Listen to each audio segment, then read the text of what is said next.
Друзья, поздравляю всех с наступающим светлым днем Пасхи. Хочу поделиться рецептом очень вкусных куличей без яиц. Куличи по данному рецепту получаются мягкие и воздушные, как булочки, с глазурью в виде пышных шапочек, которые не трескаются и не осыпаются. Такая глазурь до конца остается белоснежная, сухая снаружи и мягкая внутри. Несмотря на то, что куличи не содержат яйца, они понравятся всем, кто любит дрожжевую выпечку. Готовятся куличи из простых продуктов, а все особенности рецепта я укажу в рекомендациях. Для опары в теплую воду добавляю сахар и дрожжи, тщательно перемешиваю. Добавляю муку и перемешиваю. Накрываю емкость и убираю опару в теплое место на 20 минут. В изюм всыпаю столовую ложку муки от общего замеса и перемешиваю. В глубокую чашу добавляю теплое молоко, теплую воду, растопленное сливочное масло и растительное масло. Опара поднялась пышной шапкой, это говорит о том, что дрожжи рабочие. Добавляю всю опару, всыпаю сахар и соль, перемешиваю, чтобы сахар полностью растворился в жидкости. Всыпаю сразу всю муку, добавляю имбирь и ванилин.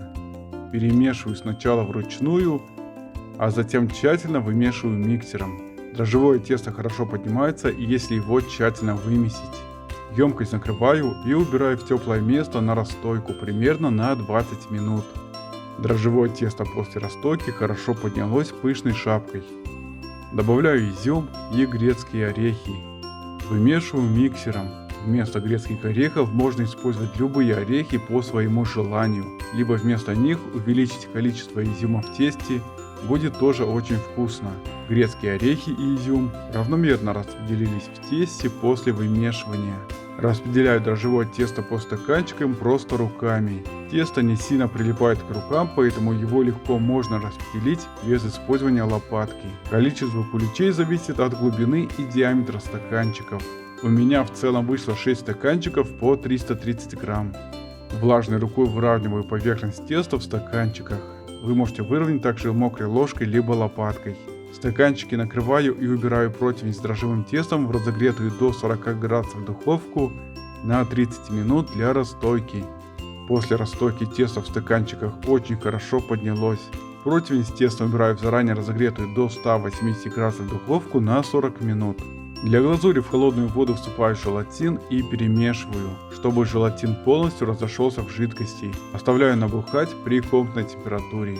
После выпечки горячие куличи оставляю на столе. После того, как куличи остыли, снимаю бумажный стаканчик. Куличи хорошо пропеклись, они румяные и пышные. В таком виде убираю куличи в холодильник. В сотейник с водой всыпаю сахар и перемешиваю до закипания сиропа, чтобы сахар основательно растворился в воде. Как только сироп закипел, увариваю его на тонкую нитку, либо на мягкий шарик. Если есть в наличии градусник, температура готового сиропа должна составлять 115-120 градусов. Опускаю сотейник с сиропом в холодную воду на 1 минуту. Выкладываю набухший желатин в горячий сироп. Вымешиваю на низких оборотах миксера прямо в сотейнике, чтобы желатин растворился в сиропе. Переливаю сироп в отдельную большую емкость. Вымешиваю на высоких оборотах миксера, чтобы получилась густая глазурь, которая наматывается на венчики миксера. Готовая глазурь оставляет явный рисунок при поднятии венчиков миксера. Главное не перезбить глазурь, иначе она будет сложно накручиваться на куличах. Холодный кулич обмакиваю в теплую глазурь и прокручиваю. Формирую шапочки из глазури.